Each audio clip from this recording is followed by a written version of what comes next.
क्या भारत और म्यांमार की सीमा बदलने वाली है? क्या मणिपुर की जमीन का कुछ हिस्सा म्यांमार को दिया जा रहा है?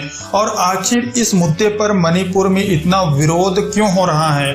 आज इस पूरे मामले को आसान भाषा में समझते हैं।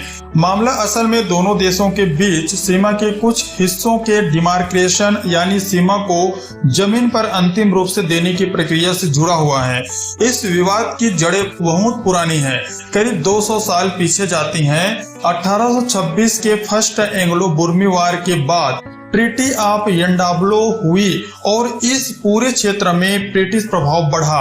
बाद में कबाऊ वैली का मुद्दा सामने आया, जिसका इतिहास मणिपुर से जुड़ा रहा है। यह विवाद आज का नहीं बल्कि ब्रिटिश काल से चली आ रही है।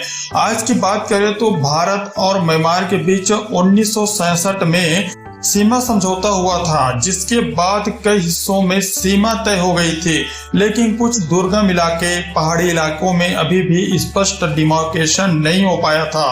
हाल ही में मणिपुर के चंदेल जिले में कुछ सीमा पिलरों के, जो कि 65-68 के बीच लगता है, वहां पर 1.4 स्क्वायर माइल क्षेत्र को लेकर चर्चा सामने आई, जिससे स्थानीय लोगों में चिंता बढ़ गई।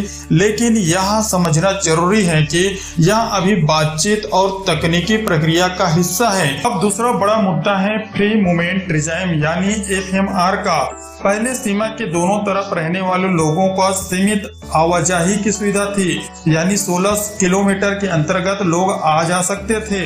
लेकिन 2024 में भारत सरकार ने FMR यानी फ्री मूवमेंट रिजाइम को खत्म कर दिया, क्योंकि सुरक्षा कारणों से अवैध घुसपैठ और तस्करी जैसी समस्याएं बढ़ रही थी।